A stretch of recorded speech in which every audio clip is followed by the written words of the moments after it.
In this video, we are going to be discussing multiplying radicals with binomials, so through distribution. So in this video, we're going to be talking about multiplying radicals again, but this time instead of just a single monomial, we're going to be working with multiplying with binomials.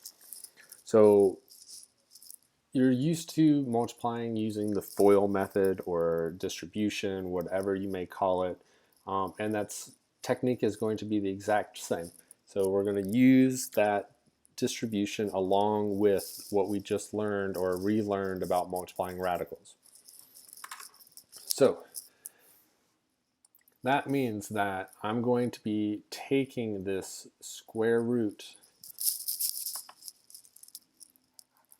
of 3 and I'm going to be distributing it to the 3 and to the square root of 6. So we can do that. So that means I'm going to be multiplying the coefficients and what's inside. And notice that I'm just multiplying a radical with an integer. And when I'm multiplying a radical and an integer, all I have to do is just multiply the coefficient pieces and leave whatever the radical was. And since the coefficient of what I'm distributing is just 1, this is just going to end up being 3 times the square root of 3. And when I'm multiplying the square root of 3 times the square root of 6, that is going to give me, so notice again, I'm distributing, this plus sign is still going to come down. So the square root of 3 times the square root of 6 gives me the square root of 18. So we can simplify the square root of 18.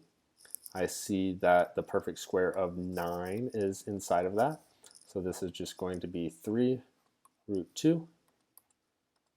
So our final answer is just 3 root 3 plus 3 root 2.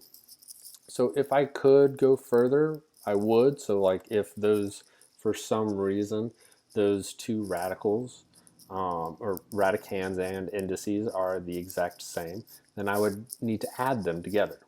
But here we have different radicands, but the same index, but I just can't add them together, so I'm done at that point.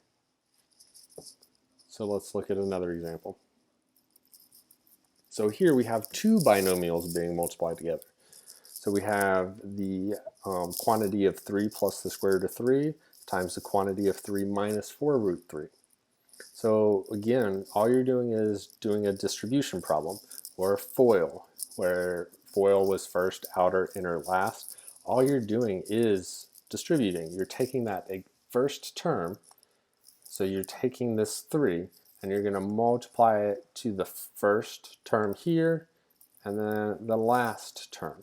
So there's your first and outer piece of FOIL. So then we're going to take this square root of 3, and we're going to multiply it to everything.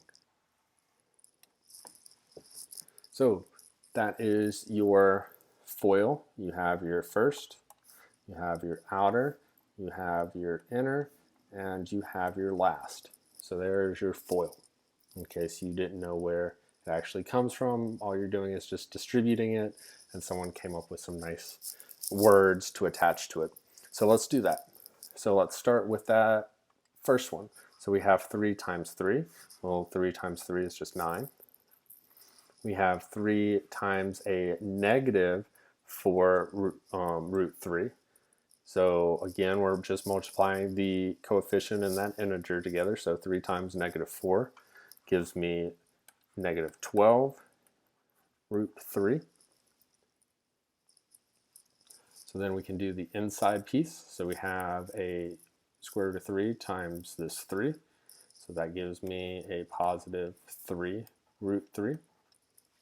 So again, notice how I'm saying positive and negative, because each time I'm going to a next term, I need to make sure I'm putting that plus or that minus.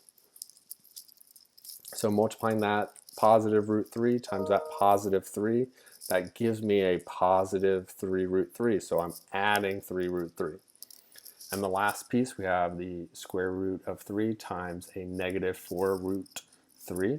So this is going to give me a negative 4 times the square root of 9. So we can simplify it now. So I'm going to see if I can simplify any of my radicals. So I can see here the square root of 3 is not going to change, square root of 3 is not going to change. I know the square root of 9. The square root of 9 is 3. So this is a negative 4 times 3. So this is a negative 12. So now I'm going to go and I'm going to add my like terms together. So let's see if we have any like terms. So I see that I have some constants that I could add together, and I see that I have some radicals that I can add together as well because they have the same index and the same radicand. So we can do that. So 9 minus 12 gives me a negative 3.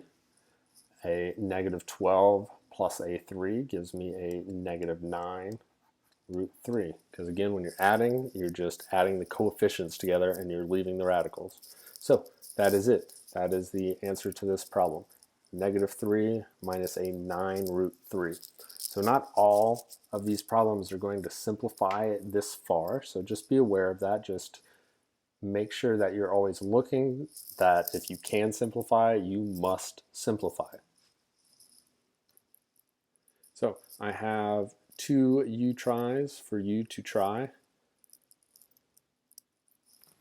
You have the square root of 8 times the quantity 3 minus root 2, and then you have the quantity 2 minus root 3 times the quantity root 6 plus root 12.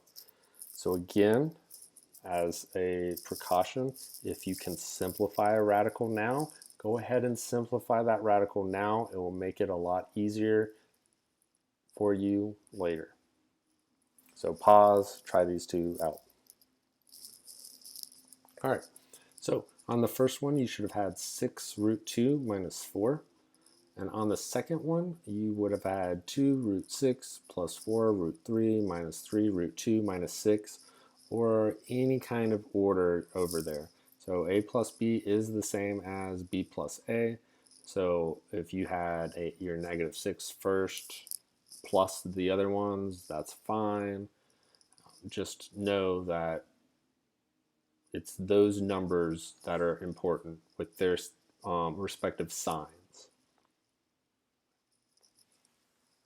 So again, if you didn't get those, just go back through, look over your work, slow down if you need to. Try to find your mistakes. It's the best way to learn.